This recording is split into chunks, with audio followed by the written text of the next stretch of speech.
Nice. What's up, reprobates? What's nice? What the fuck? What the bro? You ruined the introduction. You know what? I'm Black Redguard. Everybody knows me. Jesus, that was arrogant. I'm Black Redguard. Fuck you. Yeah, we're late. We're lumping. Well, I'm Wait, a how do you solid see pro. the chat? Okay, you know what? Whatever. I don't care. Maybe you should get a real computer instead of whatever ghetto ass tablet you've got. Tiva, introduce yourself. These two at the bottom have no sense. I'm Tiva. How's it going? What's up? I'm Skrilla. Oh, sorry. You don't matter. All right, Skrilla. Nobody go wants ahead. to. Nobody wants to know who the fuck you are. Yo, I'm Skrilla. Go ahead. Zion. Oh, I thought you skipped over me. You know what? I'm Cyan, or Jacob. And we are The gang of Four. the Gang of Four. That synchronization will get better, otherwise people will be put on the wall. But anyways, so yeah, this actually came out of whose idea was this? I think it was like a mixture. I just spitballed the Wasn't it name, right? and y'all were talking about streaming, and I just spitballed the name. Me and Cyan were talking about doing a duo or some shit, and then you brought up the name, and then BRG put that shit all together and synthesized it. Yeah. Jesus leader. Christ! Could Yeah, you, we're could you gonna get do any this now. further up my ass? Jesus Christ! Anyways, so yeah, we're here to brainwash you. You may have heard of DSA Liberation Caucus. This also serves as proof that DSA Liberation Caucus is not just BRG and BRG's alts. So I don't even know that guy. yeah, Yeah. we have never spoken a word to each other, but yeah, here we are. We're real people. We're nice people, and well, are we nice people? I don't think we are. What the fuck do you have? My arm hurts. What is that? It's a washing machine. Something's Skrilla does. You know what? Never mind. All right, okay. No, I'm joking. Playing with fucking toys. Anyways, so a bit about DSA Liberation Caucus. You all might have already seen these. Maoists don't play with toys. Maoists play with guns. Can't bring This that can on shoot? stream. Well, you can. I can't guarantee you'll be streaming for very long. So, who wants to read our points of unity? We are Marxist, Leninist, Maoist, and DSA. Democratic Socialists of America is the largest socialist mass organization in the United States, with dozens of members holding elected office and thousands of members engaged in active grassroots participation in movements that have and will continue to shape the world we live in for the better. However, as Maoists and DSA, we believe that ideological and political struggle cannot be shirked in Comrade Mao's call to combat liberalism must be heeded and taken seriously. Otherwise, opportunistic and revisionist trends will arise and rot the soul of the organization. Some people would say that they already have. Pretty sure that, they started out that way. Yeah, Harringtonites. Yeah. Yeah. what is a herring tonight? That's a big word. What's a herring tonight? I mean, I know what that is, but explain to these ignorant people that are watching this at 8:06 on a Friday evening. What is a herring tonight? So when DSA was first founded, which also interestingly, it's a direct continuation of SDS. I learned that the other day. But when DSA was first founded, it was founded by Michael Harrington, who was a very, very he has some interesting ideas. Leave it I at don't wanna that. get to- yeah. You know, his book, The Other America, was actually on the Black Panther Party's reading list. I have his other book. I was talking about this with Tiva. Some of his writings aren't bad, but him as a person, his actual, like, the shit that he wanted is, like, so fucking ignorant. Like, I just don't like him. I just don't really like him. There's not much else I can say. Are you guys ready for violent cultural revolution? I dream about it every night. Si se puede. Yeah. Yes, we can. I sleep with an AR in my arms. Oh dear. Well, you better have. That's good why you're not trigger allowed to have disciplines. one. You have good trigger discipline in your sleep. We also promote a revolutionary theory of change. So what is a theory of change? Basically, okay, we all know that shit's bad. Barrels and barrels and barrels of ink have been spilled explaining why shit sucks and why shit is bad. So a theory of change is basically, okay, so we know this stuff is bad. What are we going to do about it? So the Marxist-Leninist Maoist theory of change, and thus that of DSA liberation, because we are all Marxist-Leninist Maoists, is revolutionary. While we do not fundamentally oppose participation in reformist struggles, our engagement in these activities should be to expose the ruling class which steals our wealth and robs us of our happiness. Happiness. Do I have a fucking lisp? Happiness. Pretty sure you said it the same way 3 times in a row. Concessions are not given freely by the ruling class. They are extracted through vicious, bitter struggle. Many in DSA orient towards the middle class, people like union staffers and Democratic Party workers. This is a fundamentally rightist orientation, as the organization will reflect the interests of the professional middle class. Instead, our orientation should be toward the proletariat, the colonized, the masses of queer workers, working class students, the undocumented, prisoners, and other militants who have no stake in this system and work for its end. Towards a party of a new type. Skrilla, you read. You like running your mouth. You read this one. Democratic centralism is a necessity for any revolutionary movement that hopes to win. It is an organizational method by which the masses of the Workers' Party participate in a truly democratic process, freely debating and struggling over political line and methods to implement and then abide by the decision reached after engaging in a vote, even if the individual members disagree. Lines are subject to revisiting, additional debate, and revote. But once passed, all members are accepted. What's up? You read like a football coach. I like how you raise your finger like the Hamas guys. Members are expected to adhere to them unless they are overturned. This method of interformation organizing is essential to ensure that we're all able to meet our highly organized, disciplined, and trained enemies with a highly organized, disciplined, and trained force of our own. If DSA is to transform itself into a vanguard formation, quit moving. I'm losing track. It will. Because you suck. It will be compelled by necessity to transform itself into a more disciplined organization based on democratic centralist framework. Good job. Well, at least I know you can read now. Tiva. I want to put it to a vote. What to a vote? Whether or not you all going to take me out behind the fucking barn and beat my brains in? We already decided to do that. Yeah. Once you're 35. Oh dear. For the eradication of chauvinism, a socialist organization of our size and with our demographic composition will undoubtedly have chauvinism of various sorts, with the main manifestations being white chauvinism and male chauvinism. Many non-white and non-male comrades have expressed dismay at the behavior of many of our white and or male comrades in DSA spaces. The only way to address this inexcusable behavior is to orient ourselves and actively recruit non-white and or non-male comrades and encourage them to seize positions of leadership within the organization. Raise your hand if you're white. Raise your hand if you're white. See, we practice cracker control in our caucus. There are no white people here.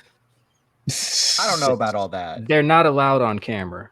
Yeah, they're not allowed to show themselves to publicly represent the organization. Because these settlers, they're rabid animals. We don't want them. They got to stay in their cage. Otherwise, they're going to be running around biting people. Yugoslavs are not white. Are Yugoslavs white? Nah. Not according to Western Europeans. Nah, they ain't white. Not according to other Yugoslavians. You are Albanian. You are not white. You are not Albanian. You are not. If you are Albanian, you are not white. You are African type. So yeah, eradicate chauvinism. Otherwise, chauvinism will eradicate you. Or what's most likely going to happen is the masses will eradicate you because of your chauvinism. This is a spicy one. The settler-colonial contradiction is the primary contradiction. The United States is a settler colony. It is not a nation. It is a prison house of nations, with the Euro-Americans being the jailer. Many comrades commit errors of line in practice because they fail to take this into account. making allusions to the multinational working class. And we're not even saying that there isn't a multinational working class. What we're saying is that the experience of the working class across nations, whether they be oppressor nations or oppressed nations, is not the same. So when you flatten contradictions, you just think that everybody is like one big happy working class, then you make many, many mistakes, and your efforts to organize said class are going to fail because you don't take into account the fact that contradictions can shift and change and move according to concrete conditions. And flattening the contradictions derived from settler-colonialism. Ultimately, the main problem, the primary contradiction in this country, the contradiction around which every other contradiction revolves, is the fact that this country was built on stolen land by stolen people. And failure to realize that is a disservice to our Black, Indigenous, and Latina comrades, and a major reason why many do not flock to our organization. Liberation will only come when the prison house of nations is broken open. We support national liberation for all colonized people in the United States. Socialism is the rule of the working class. Socialism is not a series of reforms, nor is it a party calling itself communist in power, allowing billionaires to exploit the people while calling themselves red experts. As Maoists, we recognize that class struggle continues during the socialist period, and working class revolutionaries must be vigilant about both old and new bourgeois elements that will destroy the revolution and cast the working class back into slavery. Nationalization of industries and utilities is a key part of socialism, but equally important is shifting the relations of production in a communist direction. The party apparatus must continue to submerge itself in the masses and build communist structures while also forestalling the rise of a new bureaucratic capitalist class, as happened in the USSR and PRC. We are unequivocally anti-imperialist. Communists in the imperial core have our main duty as the destruction of the imperialist system, which makes life for our class siblings around the world a living hell. DSA has historically wavered on questions of anti-imperialism, most recently around the question of Palestinian self-determination and national liberation. The time for such wavering is over. Our goal is to ensure that the DSA takes firm stances in word and in deed against imperialism. You're a good speaker. Thank you. He does it with force. Yeah. You need to be the guy that like reads movie trailers. Coming soon. Lord. Coming soon to theaters and real life. Protracted People's War. Will you survive or will you die? Lord. So, we've got convention coming up. How do we feel? Rashida Tlaib is going to be speaking, our keynote speaker. I'm looking forward to it. Well, actually, I've already met her. She came to St. Louis to canvass for Corey last year. So I'm looking forward to seeing her again and listening to her speak. She's probably like the left wing of the squad at this point. I'm glad AOC's trifling ass is not speaking. Like, Is the squad even real? no, not really. No. It's like basically a group of people that have like some semblance of agreement on things, but it's not like a real force. Now, if there were 30 or 40 or 50 of them, they might be able to like start getting some shit going. But the squad was a mainstream media creation. That's pretty much it. You're telling me they're not their own gang of four? I don't know. Yeah. Unfortunately. Can you imagine if we got elected to Congress? Oh, we'd. Well, all four of us would probably be assassinated, to be honest. Good luck. Oh, yeah, if y'all see the thumbnail, we are strapped. So, Except for me. Yeah. Except for you. Well, that's because you live in You're communist. not supposed to tell them. Oh, yeah, guys, I am strapped. Please don't come for me, please. Get a baseball bat. I have a baseball bat. Yeah, get some. I get shit like this. They're called tire thumpers. See? I've got two of them, and I've got a fucking tire iron under my bed. I'm just obsessed with blunt weapons. True, This one is called line struggle. This one is called cracker control. They see plenty of action. No, I actually haven't had to use them against the human being yet. What I'm big enough to be. I haven't had to use them against the human being yet. See, I'm big enough where I'm intimidating by myself. I don't have to carry around a fucking stick. Are you hitting dogs with that? Are you hitting goats with that? You said you don't have to use it against a human being. I live in St. Louis. Why would I have on what occasion would I have a goat? Would I come across a goat to hit? You'd be surprised. The only time I've seen a goat is at a petting zoo. Yeah, I bet you'd go to a petting zoo and just hit them. I do not abuse animals. What is wrong with you? Don't put me in with this. Don't include me. What do you mean? You know, whatever. Just guys. because goats smell bad does not mean I'm going to go around hitting them. Okay, you were a little harder on goats than that. You were like, no, it was chickens. They're vermin. They're No, you was talking about prairie dogs. Oh, that's true. Yeah, I don't like prairie dogs. I don't like animals that bury up under the ground and fuck up infrastructure. He don't fuck with burrowing rodents. I don't like rodents. Fake communists. They're one of the 5 million pests that have to be eradicated. 5 million?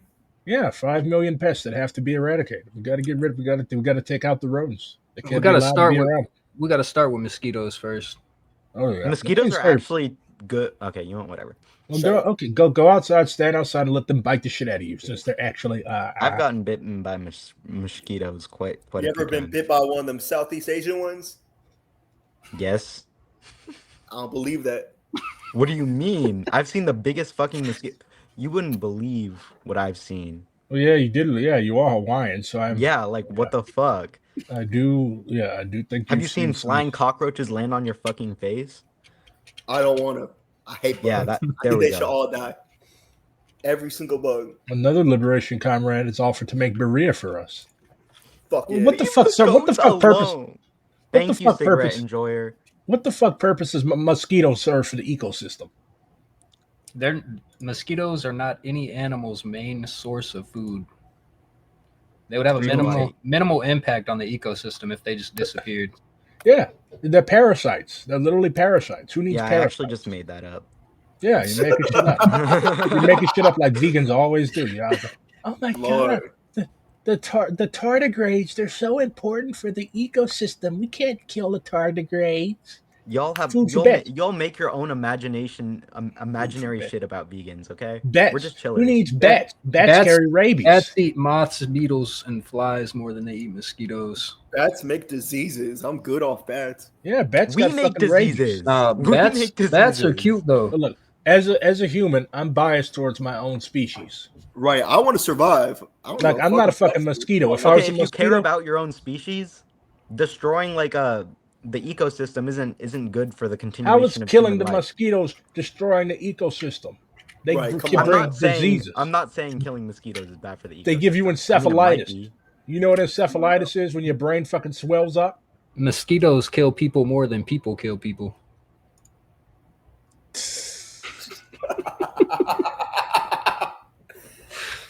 That's a real stat.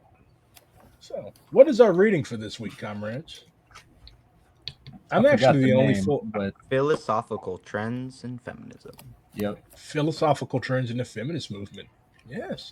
So to be a full-fledged member of DSA Liberation Caucus, you cannot just swear allegiance to Black Red Czar. Actually, you wouldn't do that anyways because I actually do not hold any formal leadership position in DSA Liberation Caucus. Sure. I don't. I'm just the guy that everybody likes. But likes is a strong word. Yeah. Grudging respect. Yes, I'm just the head of crack. How do you pronounce that triple K? Crack. It's extra hard.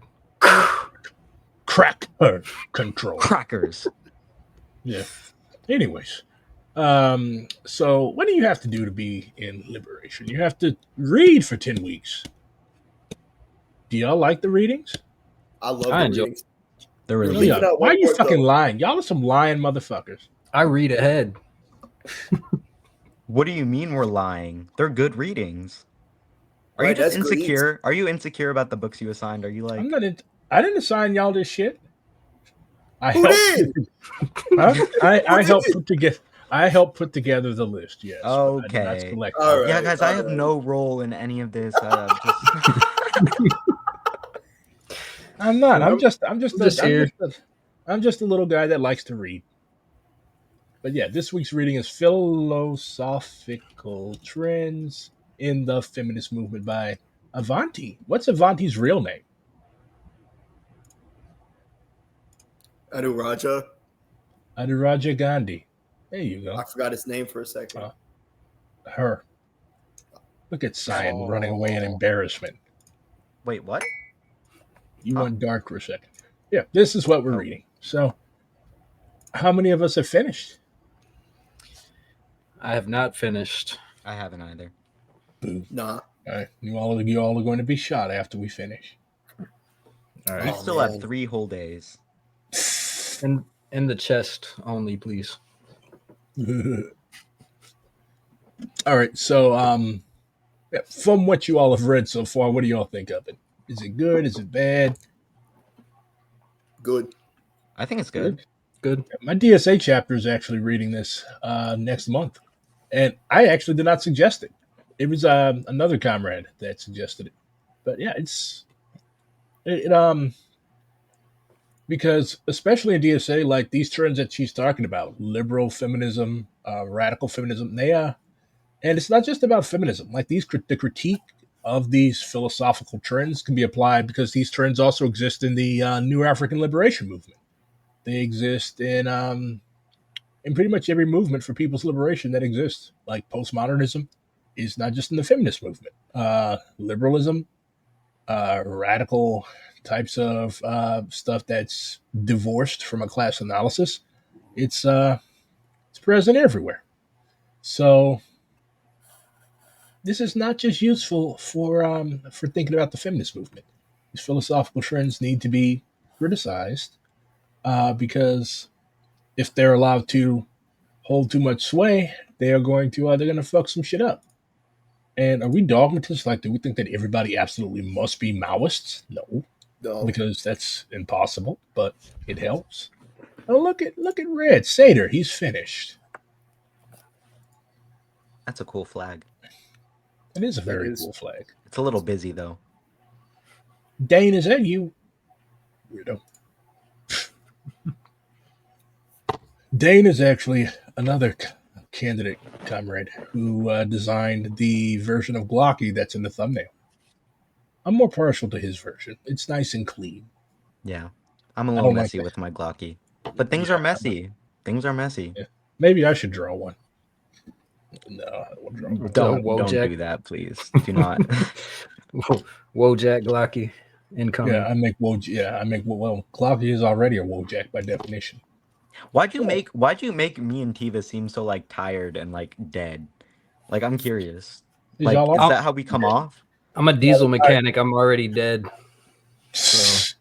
Holy shit! An actual proletarian in DSA. See, when you join Liberation, you get to hang out with the actual proletarians instead of Bernie staffers. Anyways, the very first diesel mechanic to join DSA. Anyways, the Freedom Flotilla that Christian Smalls is on. You know, a lot of people have a variety of opinions on Christian Smalls. A lot of people say he's a grifter, and yeah, I see that because he does seem to do a lot of stuff for his own aggrandizement, and his management of the whole Amazon labor union. It was basically pseudo-dictatorial. Like, but yeah. But on the other hand, well, there really is no other. On the other hand, Christian Smalls is kind of a piece of shit. So let's see what's going on. He did respond to one of my tweets, which I find hilarious. But let's see what's going on. What did he say? Oh, I don't know. It was something criticizing his ego. Comes as the starvation crisis and the besieged. Skrilla, why do you keep drinking that nasty fucking soda? I love it. Do you have diabetes? Why are you drinking diet? First of all, it's a knockoff. Second of all, it's diet. Why are you targeting me instead of playing the video? I'm trying to. This is a contradiction. I want to find out the contradiction. That's true. Of you drinking. We need to resolve this contradiction. Do you got diabetes? Do you got diabetes or something? No, but one, diet tastes better. Diet don't taste good. Diet tastes like shit. Yes, the fuck it does. Yes, the fuck it does. Diet does not taste better. Are you in? This is 0 calorie. You see that? Yeah, Zero. Some people You know, are I bet allowed to it's be empty. wrong. I bet it's empty, and you're just trying to look cool by drinking diet. 0 calorie, which means I can eat more food. Yeah, so you can make your enjoy fucking enjoy chorizo and enjoy your eggs. enjoy your cancer in like 15 years. You're drinking straight up aspartame. Oh, He's not It's gonna even live it's that even long. look, it's even right there in the name. Aspartame. This shit drinking ass water. oh Lord. You can't argue with that. Anyway, That's a conspiracy theory. yeah, you can't argue with me, period. I'm always right. BRG is always right. Y'all gotta learn this. Is rapidly worsening. According to Save the Children, nearly every child in Gaza, there are more than 1.1 million, is at risk of starvation. 1.1 million kids, 1.1 million people under the age of 18 are at risk of starvation. Why? Because of Israel and because of our tax dollars and because of AOC voting to fund the Iron Dome again. The Hanala launched from the southern port city of Gallipoli in Italy 5 days ago. The Freedom Flotilla coalition says the boats carrying life-saving humanitarian aid and, quote, a direct political message, the blockade must end, unquote. There are 19 crew members, 2 journalists on board. Among those sailing are Chris Smalls, founder of the Amazon Labor Union, and our next guest, Huwaida Araf, a Palestinian-American human rights attorney, steering committee member of the Freedom Flotilla. She's on board the boat. Huwaida, thank you for joining us again on Democracy Now!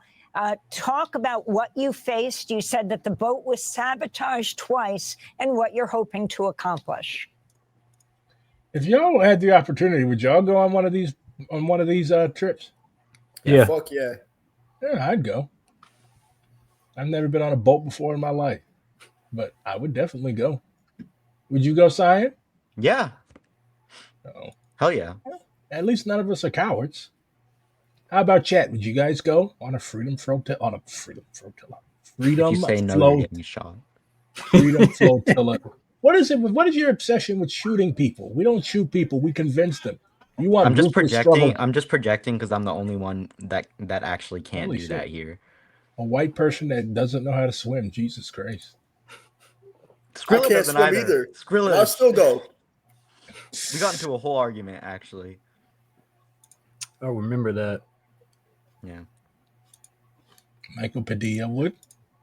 Are you related to Alex Padilla, the California senator? He was getting protested today. Thank you so much for having me, Amy. I recall talking to you in our first mission to try to break the siege in Gaza. Well, it looks like we've already got our Liberation Caucus crew for the next Freedom Flotilla. Hey. Gaza back in 2008. It's unfortunate that we are still sailing to do so because our governments have refused to act. The blockade was illegal in 2008. It is illegal and deadly and part of a genocide now. Yes, over the years that we've been sailing, Israel has repeatedly attempted to sabotage our vessels and our missions, and at times it has succeeded in delaying us, but not in stopping us. Before leaving Gallipoli on Sunday, we were subjected to 2 very serious incidents, which we are just asking for an investigation because they are very unusual, and they came on the heels of Israel announcing that it was exerting all efforts to prevent us from leaving port. The first of those was a rope that was tightly wound around the propeller of the ship. And while that's some... These people are so brave. Genuinely, I remember. We ordered a water truck so that I've never heard of any of these. I've heard of one of these ships was literally bombed. I think it was a Turkish ship, but I've never heard of like sabotage happening in port. It's wild. That's crazy. And it's attempted murder. Like if they hadn't been paying attention, they could have gotten on their fucking ship, could have blown up, could have gotten out of sight of land and sank. Like they're literally trying to sabotage the fucking ship. Israel, how the fuck are you going to shut off access to?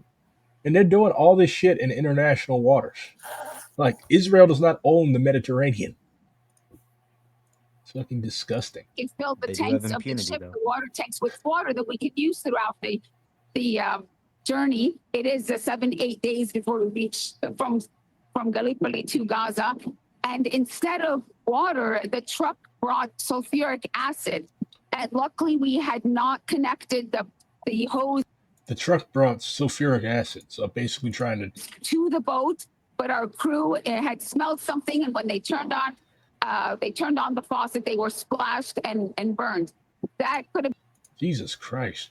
So imagine if they hadn't been paying attention, nobody had been paying attention, and nobody had smelled this acid. If I recall correctly, sulfuric acid is battery acid. Diesel mechanic, is that true? I ain't even gonna lie to you. I don't know. Either way, it's nasty shit. It's nasty shit. So, and they're also shooting any Gaza that approaches the beach. Mind you, like, Israel has no right to dictate affairs in the Gaza Strip. But in practice, they're basically the owners of the Gaza Strip. Or so they think. But, like, how fucking evil do you have? This is not the fucking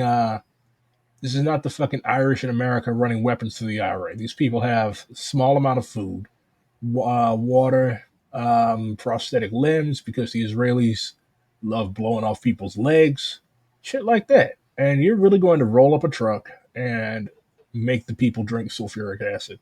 Like, imagine you get up to go wash your face in the morning and you splash your face with sulfuric acid. That's how evil these fucking people are. Been catastrophic. So, again, Israel announced that it was trying to stop us in various ways. It has sabotaged before. We suspect it was another attempted sabotage, but we are now focusing on just getting to Gaza. We got out of port safely. Everyone is safe, and we are focused on trying to get to Gaza. And so can you talk about what your plans are at this moment? About how many hours are you from Gaza? And compare it to the Madeleine, the ship that attempted before. Among those on that ship was Greta Thunberg, when the Israeli forces raided the ship and took everyone off and ultimately deported them. Yes, currently we are approximately 2 days from reaching Gaza. We are less than 24 hours from the point where Israel attacked the Madeleine and abducted everyone from international waters, taking them against their will to Israel. We, over the years, Israel has tried various methods to stop us. It has been very violent, from attacking, beating, abducting, arresting, jailing, and even killing our volunteers. In 2010, a flotilla that I know you also covered and I was on, Israel killed 10 of our volunteers. But that did not stop us, and it's not going to stop us now. Yes, Israel attacked and abducted the activists aboard the Madeleine. 1 month before that, they bombed one of our ships that was preparing to leave from Malta. It actually violated European airspace to attack a civilian humanitarian vessel. And right now, we know that this is very much a possibility. This is a scenario that we may be attacked by armed, violent commando forces that will overtake our ship and abduct us all. We hope that's not the case. We've been putting out calls specifically as American citizens. A couple of days ago, we have 7 American citizens out of the 21 on this ship. We put out a call to President Trump, the U.S. government, the U.S. media, to stop enabling Israel's genocide, stop participating in the genocide. This is not what the American people want, and we are sailing in accordance with international law. Even if it wasn't acting to uphold the rights of the Palestinian people in Gaza, even if the U.S. government was not interested in refraining from participating in a genocide, the U.S. government should care about protecting the rights of U.S. citizens. We are sailing, we are civilians, we are unarmed, we are carrying humanitarian aid, and we are sailing from international waters into Palestinian waters, which Israel has no right to control. An attack on us would be an attack on American citizens. We expect. This is kind of like demonstrating what Avanti Gandhi was saying about, like, the whole liberal framing of things, like focus on individual rights, our rights as citizens, all of that. And, like, as communists, we have to discuss and frame our discussions and our moves in the language of, like, collective rights. Like, we're doing this because the Palestinian people have the right to exist, and I see why Miss Araf is saying this, because, like, obviously nobody's going to listen to a Maoist rant from the middle of the Mediterranean Ocean, but, like, it just shows, like, what's going to probably happen is the same thing has happened to the Madeleine. They're going to storm the boat in the middle of the night, send drones, They're going to spray that weird, funky marking shit, and they're going to be dragged off to Israel, made to watch propaganda, and then flown home. So again, I really, really like these flotilla trips, but like, it's simply not enough. I Like, think they what know would, that they're probably not going to be able to. yeah, like they're really not gonna. They're not gonna let you land in fucking.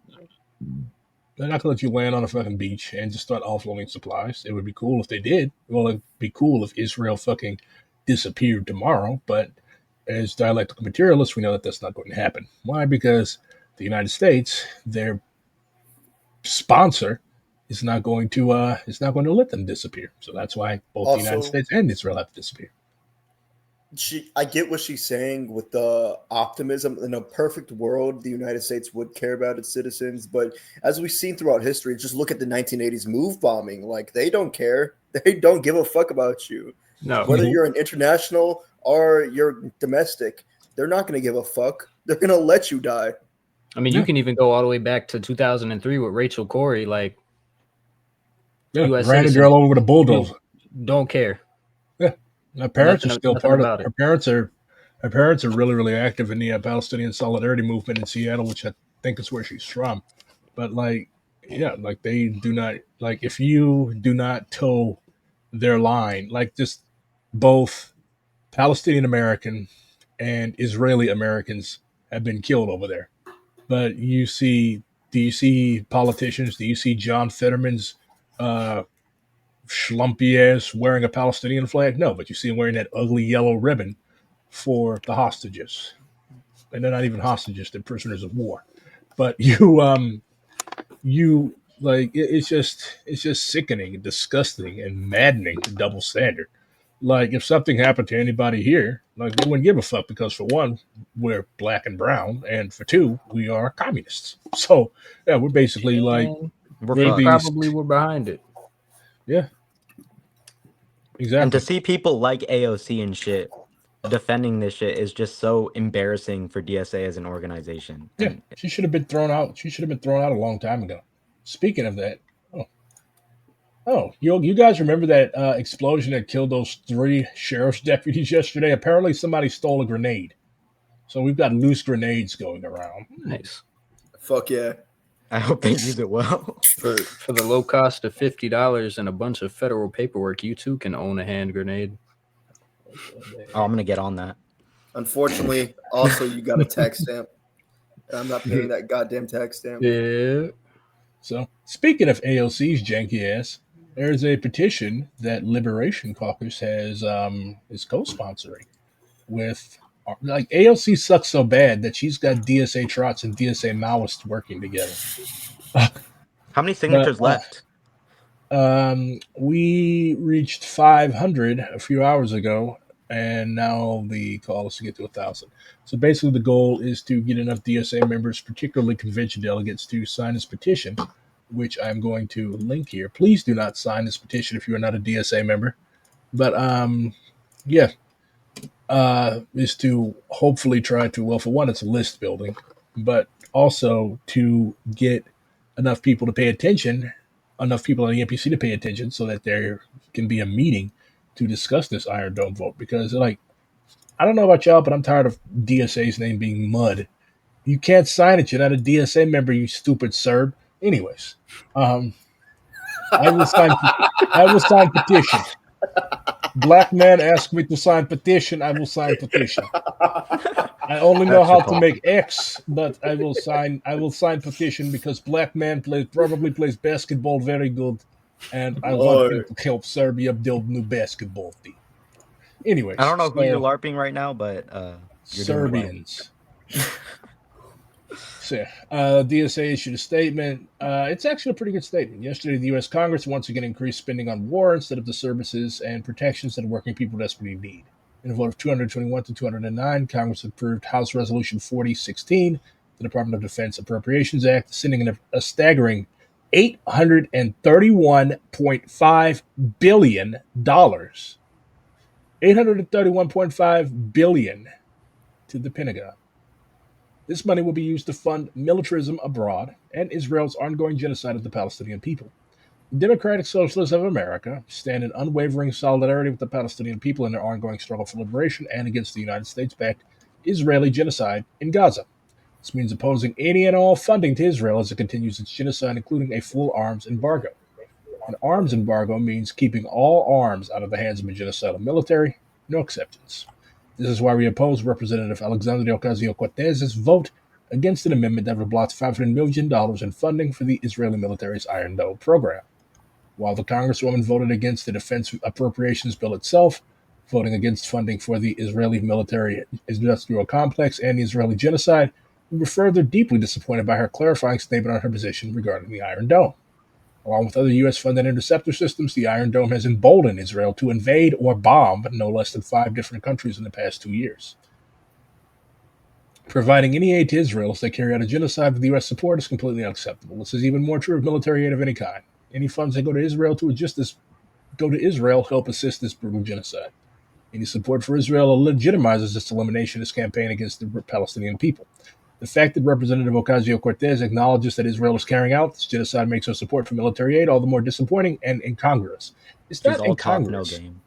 Yeah, it's not incongruous. Like, she knows exactly what she's doing. She does not give a fuck about Palestine.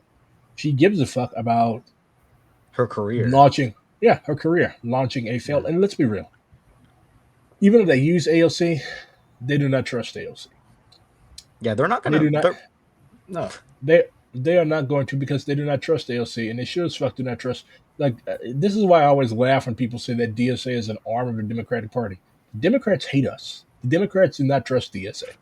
She's not going to get a presidential nomination. The best she's going to get is maybe a low-level cabinet position, maybe Health and Human Services in a John Fetterman or Gavin Newsom administration. She's Nancy not going to be Pelosi's assistant. Yeah. She's not going to be fucking. They're not going to let her be fucking president. They're not going to. And the fact that certain people continue to want to drag us along with our wish casting, that's why I'm voting against that stupid resolution. It's like run a socialist candidate for president in 2028 for what? Like, you have no analysis. Like, have you read State and Revolution? Why the fuck would you want a socialist to campaign for and win leadership of a country with an $851 billion military budget? Like, even if you cut it, the powers that be are not going to let you do away with the United States military. They're not going to allow you to dismantle peacefully American imperialism. There's too much money. Immediate military coup. Immediate. Yeah. Immediate military coup. You don't think they'll launch one here? Think again. They almost overthrew fucking FDR. Look up the business plot. And FDR wasn't even a socialist. Like, Mussolini literally said that his shit was basically the New Deal on steroids. But even then, they tried to recruit Smedley Butler to launch a military coup against FDR. They will do that. They do not give a fuck. If you start fucking with their money, and they're so slick, like, they will have you thinking, why do you think that people like AOC and Jamal Bowman are paraded as real dyed-in-the-wool Reds in the first place? Because they want you, like, that's the opposition that they want. That's how they take the teeth away from the movement, and they've done that consistently throughout history. Yeah, exactly. That's true. You guys think Mamdani's going to do that? So I think Mamdani is a lot more principled than AOC. But I think that the stress of being in power will force him to moderate, like heavily moderate. Plus, yeah, and the fact that sorry, go ahead. The people that he keeps surrounding himself with, like, he's literally went and hired Obama-era White House officials for his staff. Like, he's not hiring DSA people. He's hiring Obama-era Democratic wonks. Yeah. So those people are going to be in his ears. They're going to be like, look, stop talking about the socialist shit. You need to get ready to actually run New York City, and you need to get ready to make the money people happy. That's all this shit is about, making the money people happy. So my guess is, I hate to throw salt in the guy's game, but my guess is Zaran is probably going to be a one-term lame duck. Yeah. And, like, honestly, it's kind of sad to see, like, people getting elected from DSA, and, like, the fact that, yeah, I mean, I know a lot of people have their own thing. Like, Skrill and Tiva and I talked about this earlier about, like, how technically, like, Mamdani's like, I won't defund the police, but I'll make them nicer, right? Like having like black and brown kids being harassed and abused by a DSA elected, that shit's bad for us, you know? Like I get that argument for sure. Yeah. I would say like our strategy should be like focus on Rust Belt cities. Focus on like smaller cities. Focus on and then like don't try to catch the executive right away. Try to get a majority on the board of aldermen or city council or whatever you call it, so that you won't. So that if you get elected, if we elect the mayor, they're not consistently being obstructed. And like the thing is, like when you get people elected on these platforms, and you're not able to go through with them, the people are gonna be like, okay, so y'all are full of shit just like everybody else. Well, I'm not voting for you. I voted for you last time, and you fucked us over. And it doesn't make much sense to be like, well, the board of aldermen, no, you promised us this. They're like the people that need to be mobilized for the Zorans, for the DSA candidates, are the people who, by and large, don't vote. And people generally don't vote because why? Because when they vote, nothing really changes. The hood looked like shit under Obama. The hood looked like shit under Trump. The hood looked like shit under Biden. The hood is going to look like shit under AOC if she's gets herself elected president. I think Yeah, but she'll say it doesn't. the first female president in the U.S. is going to be a Republican, and I'm putting my money on Tulsi Gabbard. Tulsi Gabbard. Like if they're gonna let a woman be president, I just fuck saw is it, crazy- C-SPAN? I just saw a crazy profile picture. No, man, you're not calling in just because. Look at you. Well, why is that how your head is shaped? Okay, you know Bro, what? you Why look don't like you a- take off chill your out, hat? chill out. Take off your fucking hat, then. You look like a If you're gonna young say that Republican. Fuck no. Fuck you. shit. Nah, it's not as bad as I thought. that's a perfect egg. Yes, it's a perfectly shaped egg. Don't make fun of my egghead. You're casing New Haven. All right. So why did we join DSA? Like, I know why I joined DSA. I joined DSA because the 2023 convention. It actually, I was like, because I was like a lot of people. I thought, these people are full of shit. They're sock dems. They're not doing anything serious. But then I saw like more and more shit happening, and I saw like, wow, you have people that talk about this getting elected to the National Political Committee. Okay, that's dope. So that's why I joined. I'm like, this is a trench of struggle, just like anywhere else. Like if you're a Maoist or an ML or whatever, and you do not like, you don't want to engage with the largest amalgamation of people that call themselves socialists. Like you really just want like a little fucking cult. That's what you want. And if that's what you want, that's fine. I hope y'all don't drink poisonous Kool-Aid, but like if you just want like a fucking, if you just want a fucking, no, he's a communist. Let the man speak. No. How do you do Collins? Huh? Nah, never mind. I don't care. You Go have ahead. to send the link in there. I don't know you. Everyone watching this is a communist. Okay, like, are we just I gonna don't let know. 400 people? It could be. No, Jeb 100 Bush could be watching this. Yeah. That's There's true. probably a couple Jeff- people get watching. Let's not Having lie. Jeb Bush on would definitely do numbers for the algorithm. Like we literally made national news 2 weeks after we launched. Yeah. So that definitely made people know Phenomenal. who we were. If Yeah, he hops definitely in, if phenomenal. Jeff Bush hops in, we're just gonna tell him to kill himself until he No, leaves. please clap. Sign, I'm gonna strangle you. You don't want. Okay, you know what? If you don't want Jeff Bush to, You cannot say those 3 words. I'm sorry. Anyway. In that order. This is YouTube Himself kill. Yeah, what's fucking He wrong would with tell you? himself. or Twitch or whatever you're watching on. Why did I join DSA? Definitely not because of what they are doing or what they were doing at the You're time. part of the they. Now I am, but previously, I had held off on joining for a while. I just didn't like what I was seeing. The organizations that I was active in, we were doing more direct community work. Actually, what at the time I considered actually making a difference versus canvassing and trying to get people elected and things of that nature. But I joined because I see what can be done and what needs to be done, and who else is going to do that other than us?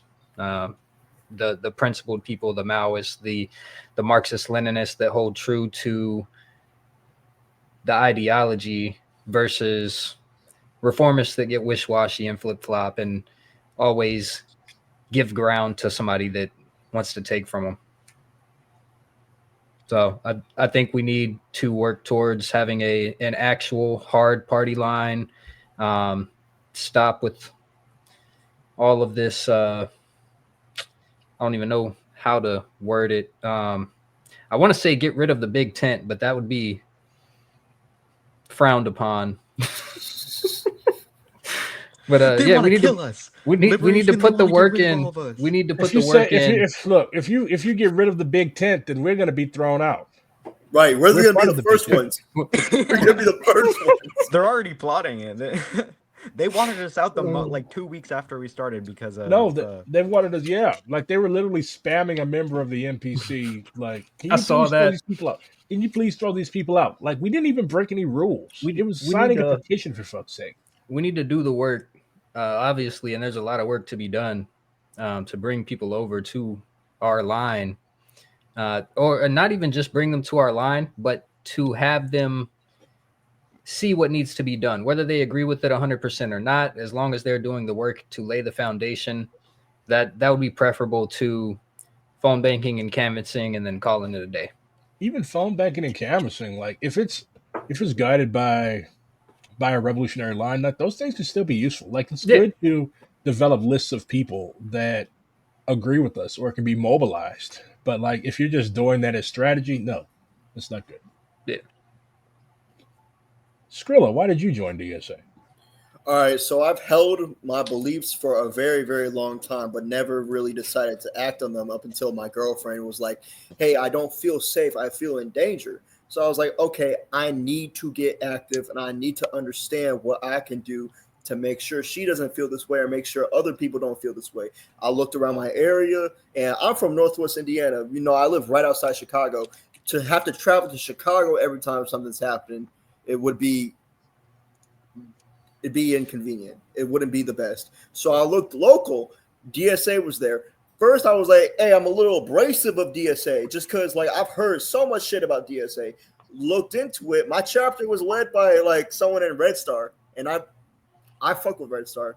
So I was like, all right, we cool. I went to one of the general meetings and immediately joined. All them people are cool. And plus they're in coalition with everyone else in the local area. So it's like we all interconnected with that. DSA, just in general, I feel like if you're in any area, because it's so big, it's going to be the most influential org you're going to join. It's going to be the one with the most people in it. It's going to be the one with the most wide group of people, both ideologically and background. You're going to have the best diversity of tactics, and you're going to have the best amount of people that are able to reach out to different groups of people. Compare that to some little ass book club, that bunch of nerds that ain't never even talked to no one. Like they ain't doing shit. DSA is where it is. That's where you're gonna actually find action. Cyan, if I recall correctly, you were apprehensive about joining DSA until I that was whole really apprehensive petition thing. until the whole. Oh yeah, well, just because like I don't know, like the tide for me started to shift when it came to DSA, like especially YDSA after I saw the really good shit that YDSA was doing. Like I was working with SJP at UC Berkeley during the encampments, and I saw YDSA people there helping out. They actually cared about the cause. Some of them were really lived out and didn't, but some of them did, and that's DSA diversity.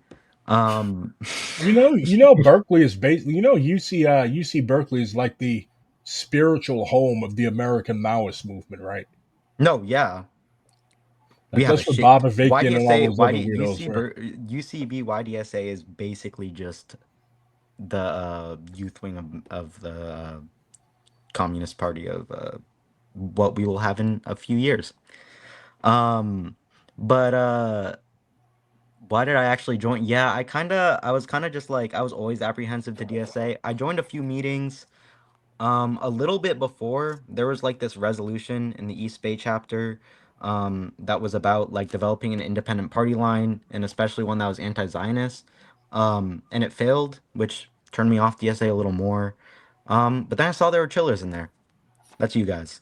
Well, okay, I don't know about chillers, but I don't know. You guys are cool.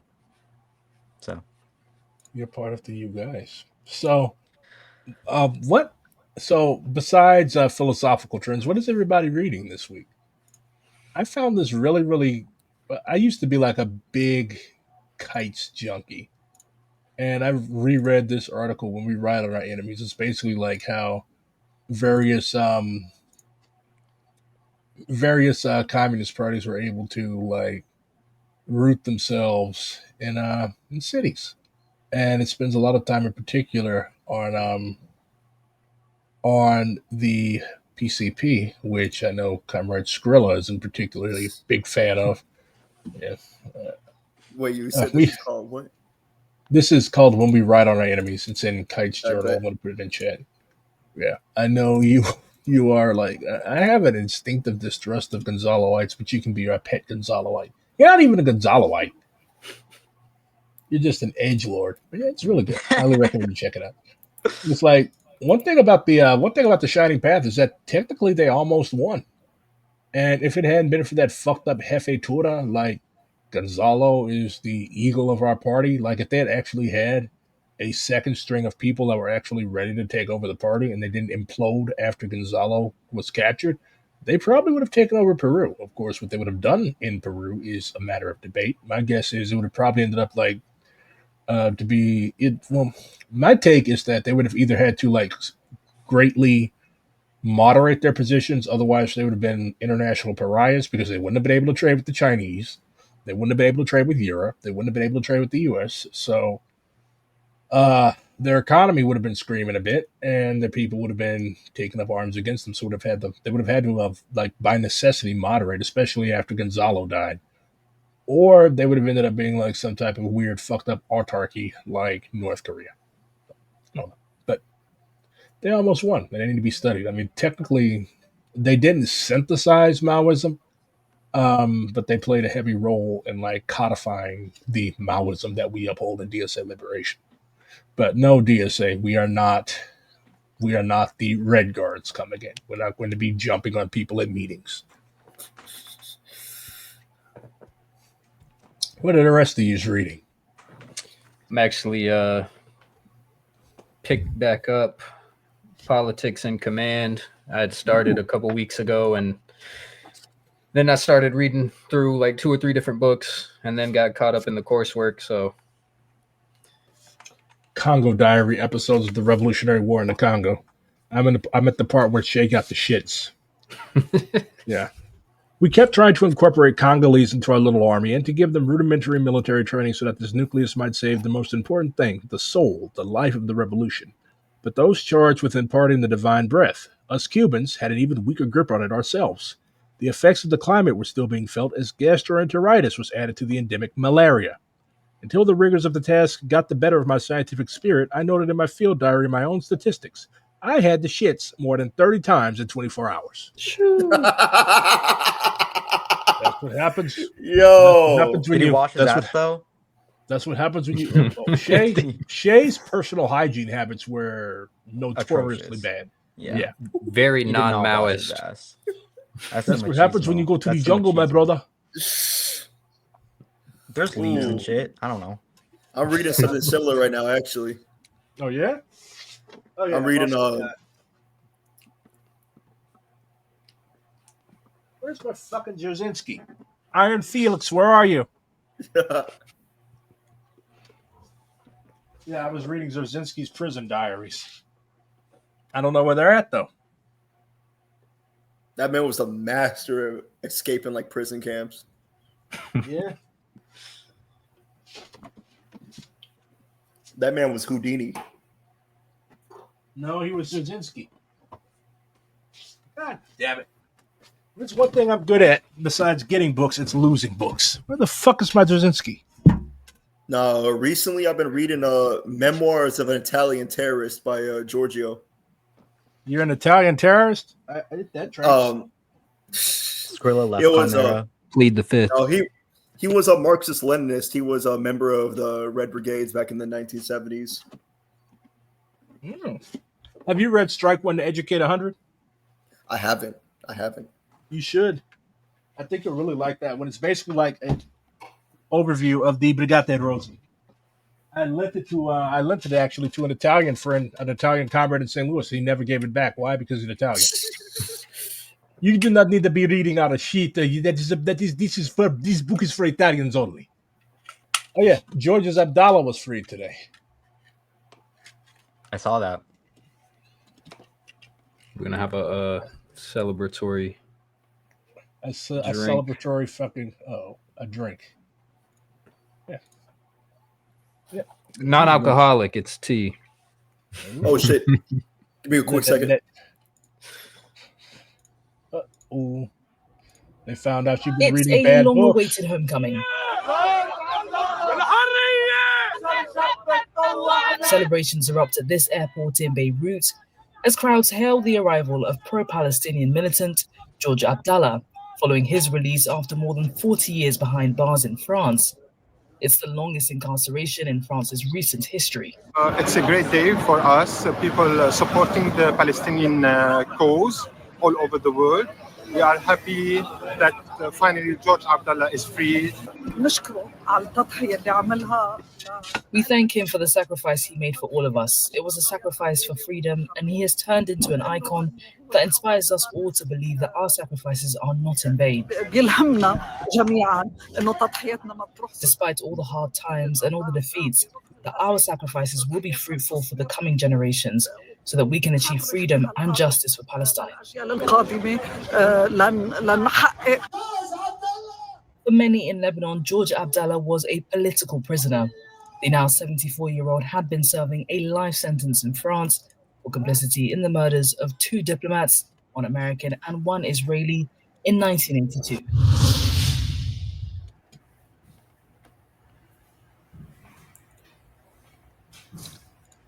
So We are just learning. I don't give a shit about any of that. They're gonna be edging us with these Epstein files forever. So there's actually a really good who is George's, how do you pronounce that? George Abdallah? I don't speak French. I do not speak that guttural trash. George Abdallah. Anyways, he's out now. But why did they keep this guy in jail for so long? Let's find out. There we go. Best Marks coming in clean clutch. He's been behind bars for over 4 decades. I need a cigarette. Do any of you comrades smoke cigarettes? Don't ever start. They're bad. Steve and I were just talking about this. What brand do you smoke? Marlboro Blacks. Do you smoke the shorts or hundreds? Shorts. Why? You get less than the same price. Because fuck you, that's why. Every time I smoke As a Mandela American... was. In fact, no convicted Nazi was imprisoned for such a long time, with the exception of Hitler's deputy, Rudolf Hess. Last week, the Court of Appeal of Paris ordered his release, which is scheduled for 25th of July, the day of this video's upload.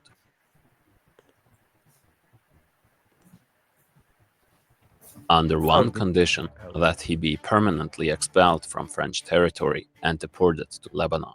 His lawyer fears that he might get killed by an Israeli drone when he returns to Lebanon, as already happened with others who returned there. Jailed for allegedly being involved in the killing of a US and Israeli diplomat in Paris, the Lebanese pro-Palestine activist could have been released since 1999, but the French government repeatedly intervened to stop his release. But why? Over the years, more and more information has surfaced, revealing the full extent of the behind-the-scenes scheming that kept him in prison. A former French intelligence chief described the case against him as an orchestrated intelligence conspiracy, one which involved the most powerful politicians and institutions. Earlier this year, his release was again postponed. Government officials referred to the volatile political situation, meaning the war against Lebanon and the genocide in Gaza, arguing that early or ill-timed release could have dangerous implications. In Lebanon, he's considered a hero. In Palestine, a comrade. and in much of the world, a prisoner of conscience. This is the story of Josh Ibrahim Abdallah, a Lebanese Marxist who dedicated his life to the Palestinian cause and became a target of Western governments. His case has mobilized hundreds of thousands of people worldwide, with support surging dramatically since Israel's genocide in Gaza. Since October 7th, the French government banned several organizations in solidarity with Abdallah. A statement by the domestic French intelligence agency said, "An emblematic figure in the anti-Zionist struggle, the release of Josh Abdallah would undoubtedly constitute an event in Lebanon. He will probably be celebrated as a hero on his return to his country, but also by different movements engaged in revolutionary struggles." Who was Josh Abdallah? Why is he so important for both the Palestine movement and the Western governments? What was his role in the so-called Lebanese civil war that started in the 70s, his involvement in a certain Palestinian liberation front, and in the turbulent years of bombing and assassinations in Paris? And why did Israel and the US pressure France to silence him at any cost? Watch to find out why Josh Abdallah's freedom terrifies the West to this day. I think it's just you and me in here, Skrilla. Damn. Yeah. I don't know what happened to Tiva. The topics I cover aren't favored by the algorithm. They often get suppressed or buried. That's why your support is crucial, whether it's liking, sharing, commenting, or supporting my Patreon to help me keep going. One Piece. It makes a real difference in helping this content reach more people. Thank you for being here.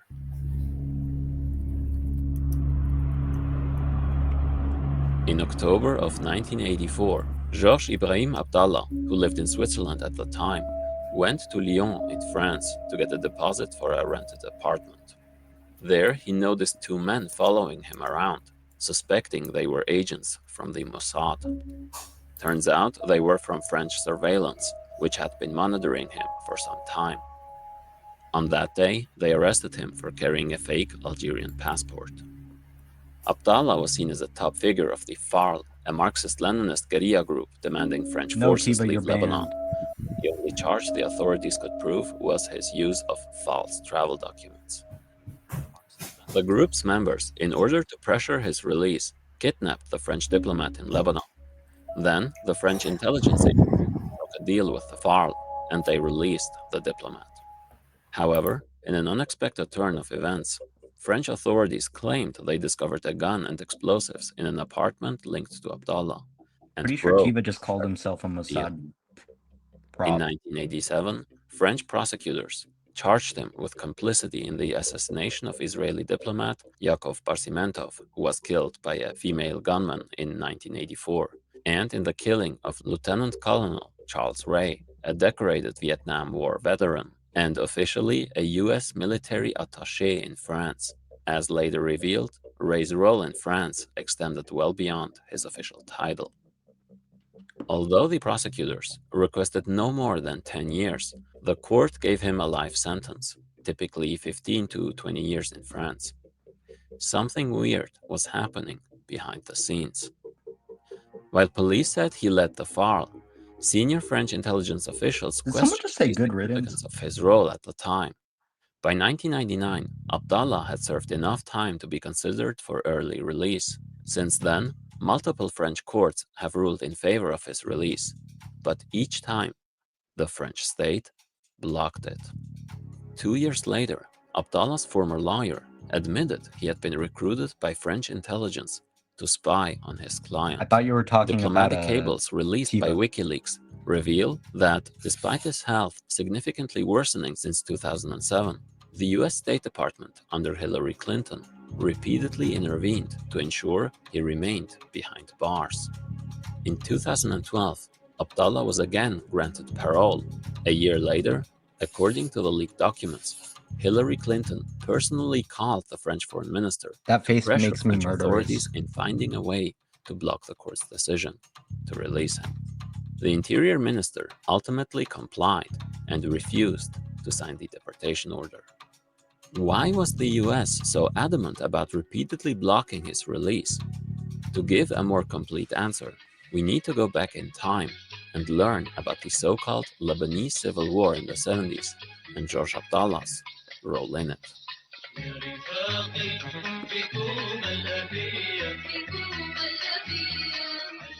After the ethnic cleansing of 1948 and the Zionist occupation after 1967, the Palestinian Fida'in, emerging out of the destitute refugee camps, had established themselves in the surrounding Arab countries. 400,000 of these refugees now lived in Lebanese camps, where the Palestine Liberation Loggy, I swear to Organization, God. short PLO, became so powerful that its presence was described as a state within the state. After the war between the PLO and the Jordanian British collaborator monarchy in 1970, the center of the Palestinian Fida'i shifted from Jordan to Lebanon.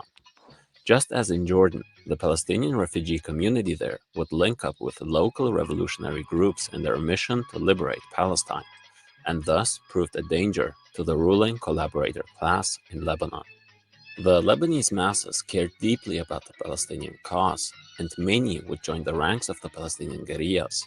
Among them, a young guy from a Maronite Christian family, born in 1951 in a village in northern Lebanon.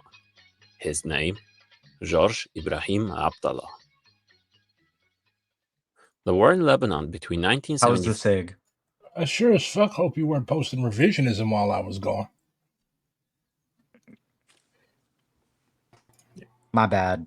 I sure hope you weren't fucking misbehaving. What were y'all up to? I go to get a soda and y'all were Nothing. misbehaving. Tiva left. Skrilla. I There didn't was a leave. naked person in the background of I didn't leave. Skrilla's. The Skrilla US had a what? government There was set a off an naked person in EMP the next door. background. Wait, who had a naked person in the background? Jesus Christ! Y'all are gonna get me banned. Y'all gonna fuck up my whole. See, you can't take Maoists everywhere. You cannot take Maoists anywhere.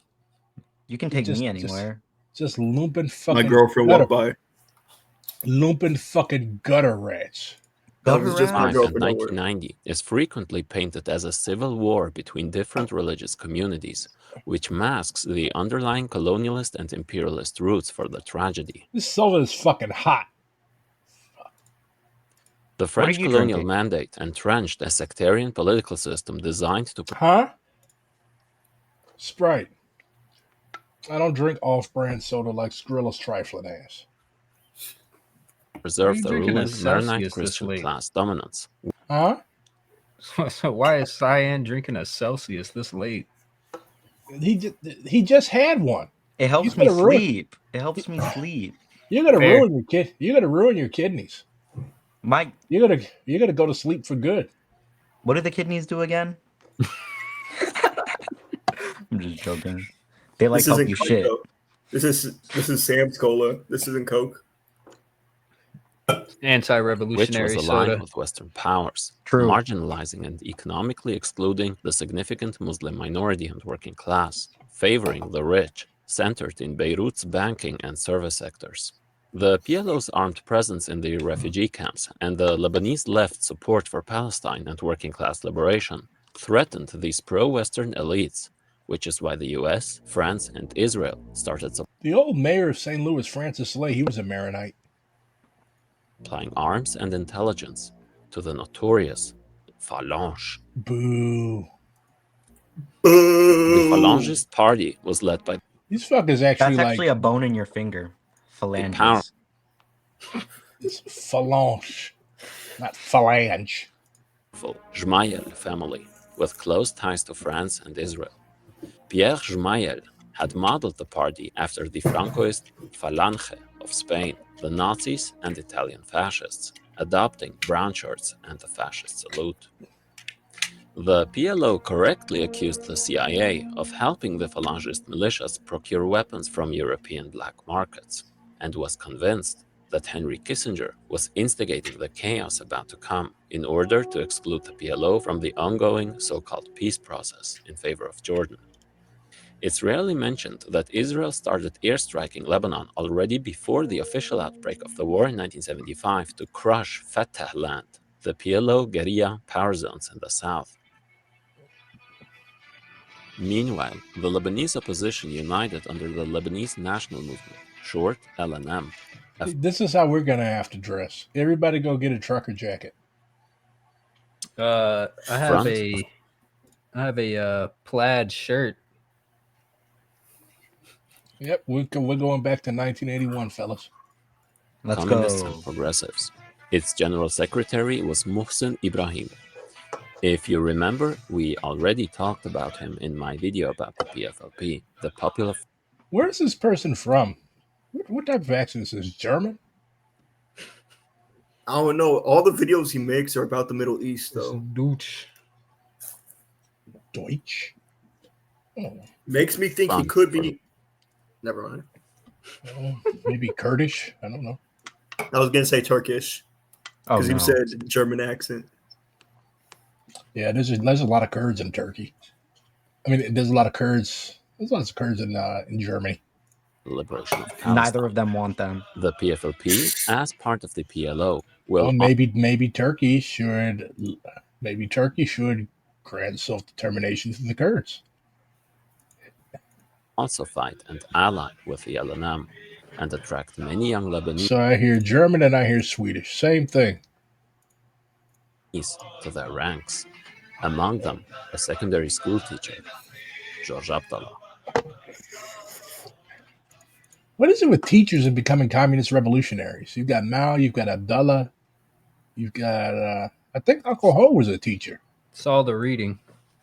Yeah. In early 1975, rising discrimination against Muslims and the assassination of a Sunni leader were among the events that triggered unrest. But total escalation began when Falangist militiamen ambushed a bus carrying Palestinians from the Tal al-Za'atar refugee camp and massacred 27 people. You know, more black and brown people speak French than like actual French people in France. I know that pisses them off. Yeah, more Africans. More Africans. There's more Africans that speak French than actual white French people in France. The LNM and their Palestinian allies called for the isolation and a boycott of the Falange party and retaliated with armed action. But the leader of the PLO... We have like 15 Phalanges in the United States. Like all these little right-wing militias and shit. They're all mini Phalanges. We have 3 in our fingers. Each one. Arafat was hesitant and secretly broke the boycott by sending his chief bodyguard to negotiate with the Falange in the hopes of preventing escalation, as part of the diplomatic strategy his circle had started pursuing from the 70s, a strategy the PFLP will call the start of Palestinian betrayal. Arafat didn't see political meddling in other countries as helpful for the Palestinian cause, but for George Abdullah and the PFLP, it was essential to overthrow the Zionist collaborator ruling class of Lebanon and other Arab reactionary regimes, as this was crucial for liberating Palestine. And it was this outlook, not the one of Arafat, which was so dangerous to Western imperialism. Due to the brutal Israeli invasion in 1978 and increasing surveillance from Lebanese and Western-backed intelligence networks, many militants left Lebanon for Paris. In March, head of the PFLP external operations, Wadi Haddad, was assassinated by the Mossad, and it was during this fallout when George Abdullah founded the Lebanese Armed Revolutionary Factions, Farl, largely made up of leftist Maronite Christian background Lebanese and inspired by urban guerrilla groups at the time, with whom they will soon connect and learn from. Abdallah saw how the war in Lebanon exposed the colonial and class alliances between the reactionary Arab regimes, Zionism, and Western imperialism, and that damaging imperialism anywhere directly contributes to the liberation of Palestine. This lesson Abdallah will take with him to the heart of the empire. In 1982, Israel invaded Lebanon once more. The US backed the operation and stationed Marines in Beirut. The Palestinian that ended well. Factions were forced to relocate and rebuild, leaving a vacuum of resistance, soon to be filled by the Party of God.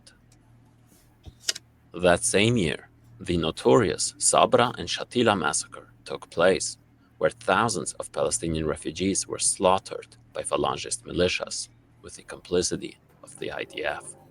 For the Farl, it was time to strike back.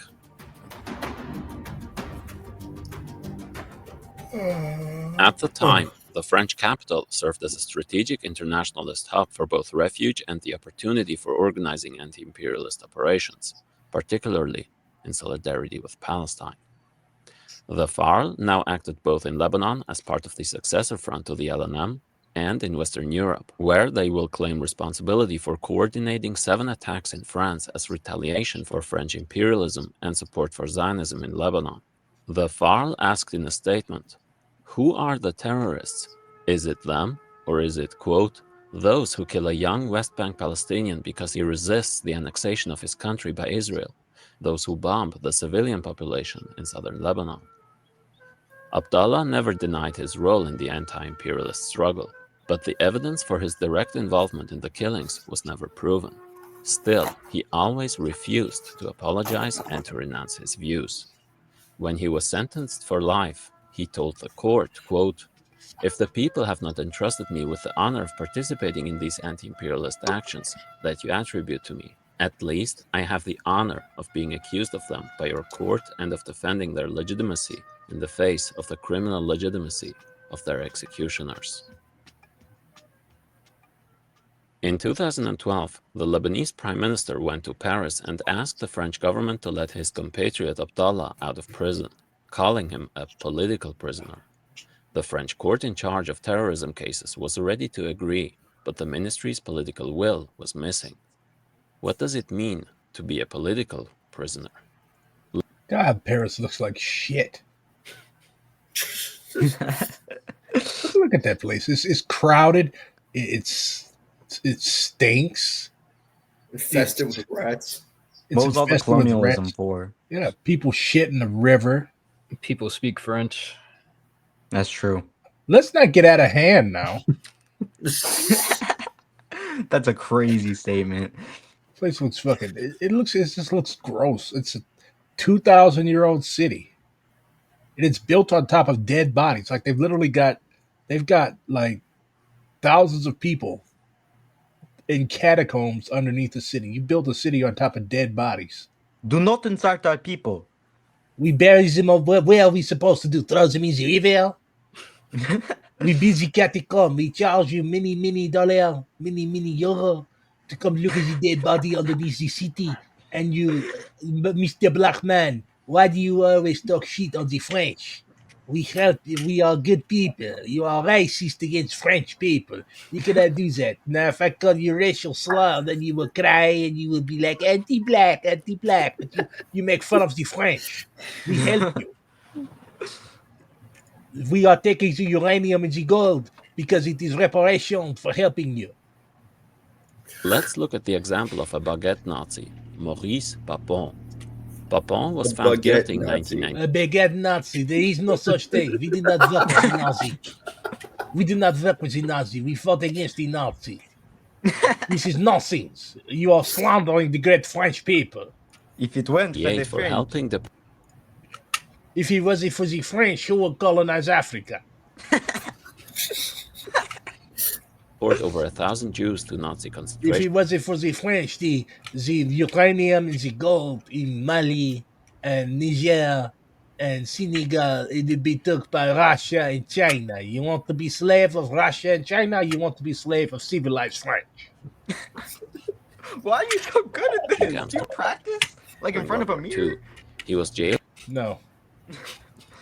In 1999, but was released in 2002 because of... See, we are humanitarian. We arrest him and we put him in jail for 41 years and then we let him go because we are civilized. If he was in America, he would be in prison forever. But because of French mercy, you people, you are never satisfied. Poor health. Before that, he held top... Who made the first revolution? It was French people. You talk always of Russia, but we were the one who got rid of King. We built guillotine and we chop off a Louis head. But you never say thank you for making revolution. You always talk about colonialism. Positions in post-war France, including Paris police chief and cabinet minister. While being a police chief, he oversaw the 1961 Paris massacre, where up to 200 Algerian protesters were killed. Many. Also, I don't know how much you all know about World War II history, but like the one thing that Winston Churchill and FDR agreed on was that de Gaulle sucked. Like nobody liked that guy. Nobody liked him. Like he was just an arrogant piece of shit. You gotta Like be they pretty printed, bad for. As French are. yeah, As like many they French are. printed, yeah, like the Allies, like they printed like money for the French to use after they invaded, and de Gaulle was like, "You are making counterfeit money, and you are going to ruin our economy. How are you going to invade my country and bring counterfeit money to ruin the French economy?" Like, bro, your country is under occupation. I think funky money should be the last of your concerns. Drowned in the Seine. Why has Abdullah spent over 10 times longer in prison than a Hitlerite responsible for far greater crimes? This cannot be answered by looking at the law, but at the politics. Because the French are Nazis. Israel consistently framed Abdullah as a continuing security threat through coordination with the US Department of Justice and the Office of External Litigation. Israeli concerns were elevated to a high priority in the US's diplomatic pressure strategy. In cables with the US, the French Security Service was quoted advising judges that Abdullah's release would be destabilizing and dangerous.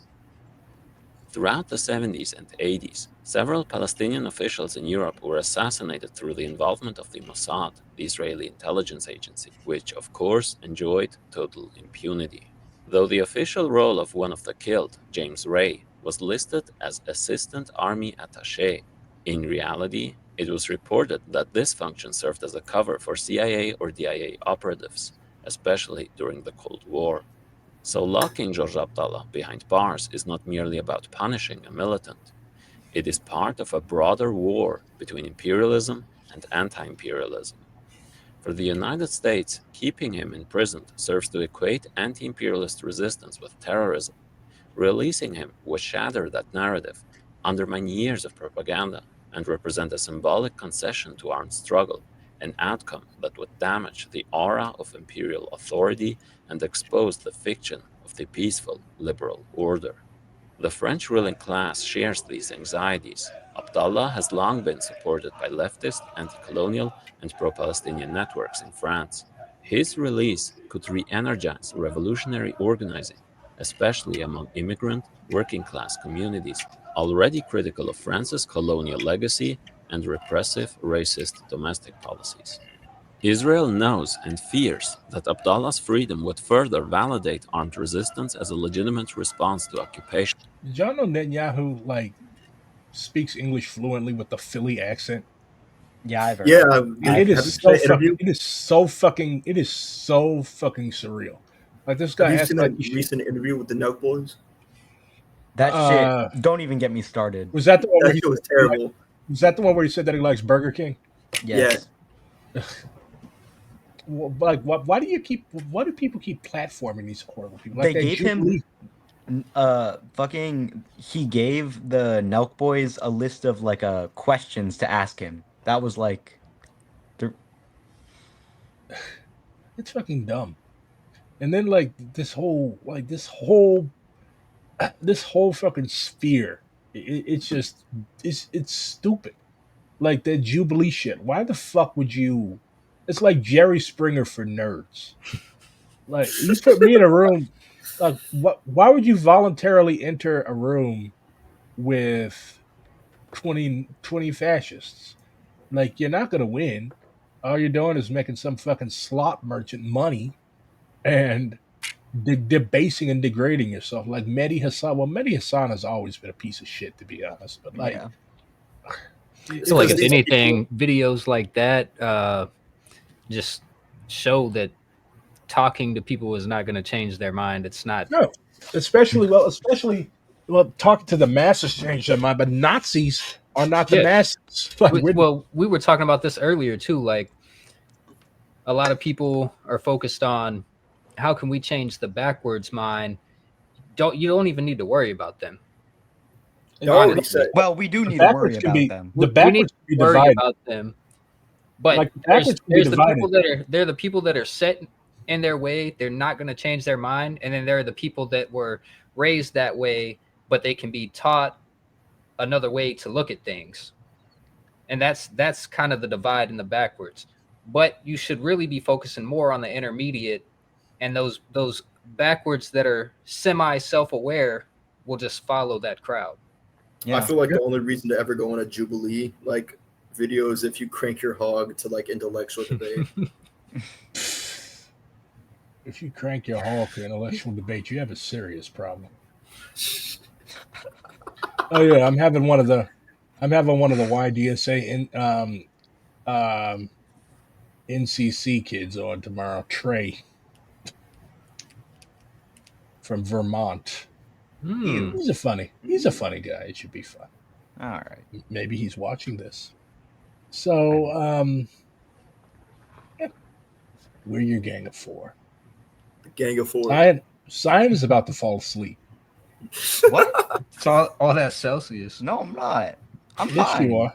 You look bored. I'm just listening to you guys intently, enjoying the music of your guys' voices. Our soothing voices. You were born to be a streamer. You are a very good bullshitter. You know that? Then you've got Tiva over here looking like the prison imam. Yeah. That's a compliment. Yes, it's a compliment. What's my new Bible? Yes, the Liberation Caucus it's our newest caucus. See, Tiva, you've got the janky red book. You got to. I If do. you're not white, apply. I do. Get the old school. I got that same one. It's wonderful. It's in my room though. The mistranslations are what really make it. Sometimes when the words are like spaced out and shit. Let's see if I can find something here. The richest source of power to wage war lies in the masses of the people. It is mainly because of the unorganized state of the Chinese masses that Japan dares to bully us. When this defect is remedied, then the Japanese aggressor, like a mad bull crashing into a ring of flames, will be surrounded by hundreds of millions of our people standing upright. The mere sound of their voices will strike terror into him, and he will be burned to death. See, my favorite one is all reactionaries are paper tigers. In appearance, the reactionaries are terrifying, but in reality, they're not so powerful. From a long-term point of view, it is not the reactionaries, but the people who are really powerful. And then you can see all of the words smushed together right there. That's the cheap like eBay version, eBay bulk version. That's the circa 2014 Wish version. The real proletariat has pirated PDFs. That's like that's a prop.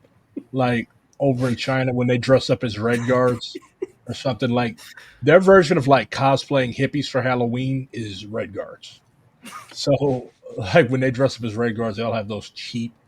Have you seen the prices of some of those like older legit copies? Yeah. Ridiculous. Yeah, those are collector's items.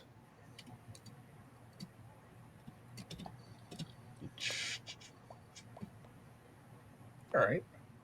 So, this went pretty well. I had a good time. Nobody got kidnapped. We're chilling. Nobody got kidnapped. Yeah, almost. Nobody kidnapped BRG. After stream, though. After stream. Bro said after stream. Yeah, I got a black van parked out front that's been there for 3 hours. So yeah, you think I'm in my apartment right now? We're outside your apartment. Yeah, we just have an RV. You're in a warehouse somewhere. We're secret Gonzaloites. Not secret. Not secret. Skrilla is our friendly Gonzaloite. If you drink another one of those fucking knockoff that's like the 8th you've had. You are addicted to aspartame. Drink water. You're thirsty because you're fill drinking a cup of water in a sink. It's too hot for all them sodas, man. You gonna fall out. What's wrong with you, bro? This shit's good, bro. No, get your shit together. Hey, no, I was at the store earlier and they had a buy 2 get 4 free on every knockoff soda Buy in the 2 store. get 4 free. What the fuck? Like, if I wasn't trying to be on my healthy shit, I would have bought them too. That shit, yeah, they're giving away because the shit's nasty. You should have bought something. I'd take that. Ain't nobody buying that shit because it's nasty as fuck. So they gotta give the shit away. Except for Skrilla. Yeah, he'll buy it full price. Yeah. He'd probably pay extra. I'm gonna get him good. I'm gonna replace his Dr. Thunder with bull piss one day. What's the difference? You won't notice. Wait, hold on, You'll hold be on, like, hold "Oh, on. this shit tastes better than ever before." You Yeah, gotta I take had the a gun off coworker. the banner and put a can of another knockoff one. soda in his hand. Oh, y'all got Sam's in Indiana? Yeah. I had a coworker that used to love energy drink too. Like he would literally get one of them, them big ass QT cups.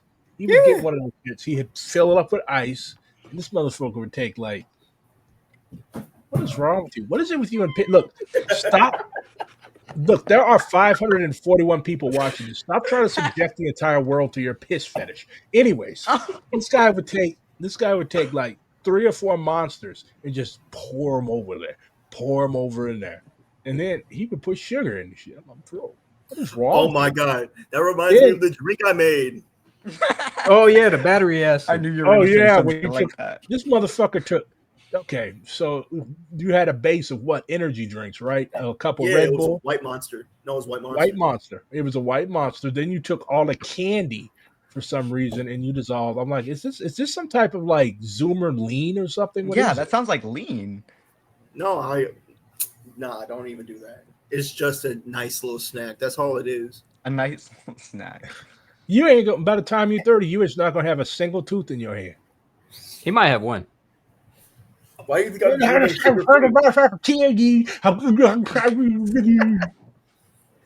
get the people's veneers. You're gonna get the people's veneers.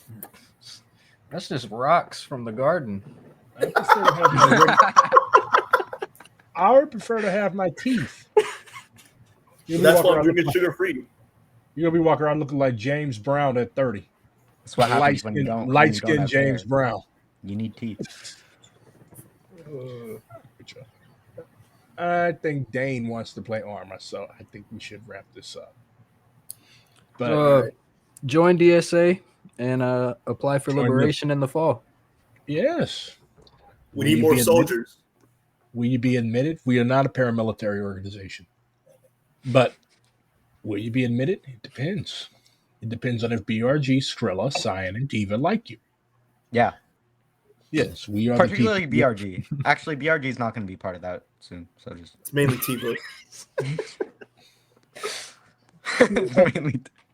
I'm hard to impress. Everybody's anti-black. Anyways, we are the Gang of Four. The Gang of Four. The Gang of Four. Cold. You're not supposed to tell them that.